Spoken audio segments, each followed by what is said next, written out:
So this is my Makita 7100B chain mortiser. I bought this some time ago off of eBay direct from Japan. So one, for those of you out there, this will directly run on North American 110 volt outlets, so don't get scared. All right. Now, for this particular model, it's only going to go straight up and down. Okay. So you got your release latch over here. That's going to allow it to go down for your plunge cuts. But it only goes straight up and down. It does offer, if I can get this, you can set your depth. So if I go through, tighten that up, I can limit the depth of my cut. It's only going to go that far in. So pretty handy piece. Especially when you're going through and cutting pockets for your braces and so on, or anything you just need to go through and watch the depth on, obviously, but mostly for my brace pockets where I use that. Now I'm going to turn it sideways. This is a 7x7 piece of pine I've got cut off here, so as you can see it fits that. Back that back out all the way. This will fit right at about an 8-inch. It's technically about a 1/16 of an inch under that, but right at about 8 inches thickness. You've got adjustments here, so you've got your clamp. You can go through and screw this out to obviously clamp on something wider. And this is actually designed where you can go through and move in or out and adjust your cuts as far as where you're located at for your cuts. So you can go through and make a quick adjustment there as well. Now, if you've got larger, as far as thicker beams you need to go through and cut, what I do and what I have done is literally take this off. You see you've got your, as far as your lock screw there, you can take that off, pull this end piece off right here.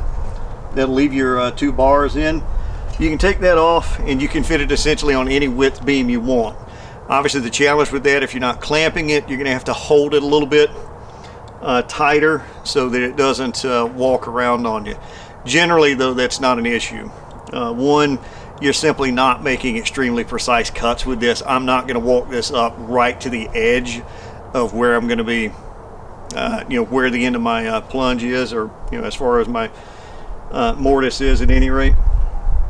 So that's one thing. These aren't typically for extremely precise cuts, but two, I'm not going to walk it all the way up to that edge to start with. And another thing there, this is pretty heavy. I want to say it comes in right around 28 or so pounds, but simply put, it doesn't walk very easily on you to start with. So it's a pretty basic machine.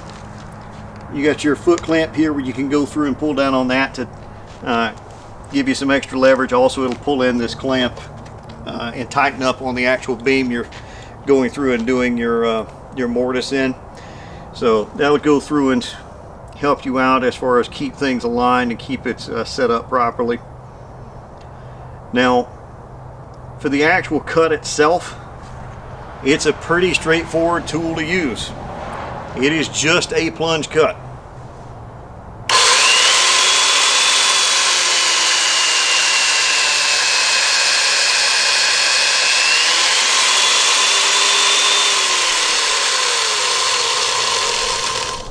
So I didn't really clamp this down very tight. It's relatively loose. I didn't go through and put my foot on it to make sure it's got some extra stability to keep it from walking. And if you were paying attention, it did move maybe an 1/8 of an inch, give or take, when I first started it, but after that it didn't. So in general, it's pretty stable without any extra help. So just a quick demo of it. Pull this off so you can see up underneath. It's a really straightforward machine. You've just got the motor back here. Let me take this off so you can actually see.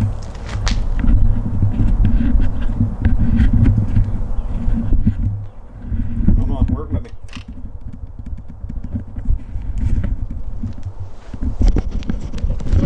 It's a really straightforward machine. You got your motor back here. As you can see, there's the model.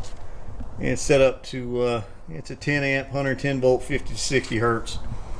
So again, it'll run on North America. You got your on off switch, and then right here you got your latch to go through and keep it up in the top position so that it's not resting on anything. You don't have to worry about your chain bumping or getting scarred or damaged. This particular one, when I got it, did have slight damage to the cord. Cords on these are fairly long. I didn't measure it, but in the 10 to 12 feet range. Again, really just a straightforward, I'm going to say easy to use machine. There's not a whole lot to them. But really all there is to it. I'll do a video on the 7104 shortly, but yeah, it's a big time saver. Even this one, you can pick this thing up in the 450 to 550 price range off eBay, shipped from Japan, if you keep an eye out. If you're doing anything more than just a small project in the backyard, it's a big time saver. So if it's just solo, so if just you or maybe one other helper, I'd recommend, if you can afford it, get one. I'll go over the sharpening of the chain as well in a future video, but it's easy and fairly straightforward. If you can sharpen a chainsaw chain, you can sharpen these. Well, hey, thanks everybody. Hope this was helpful. See ya.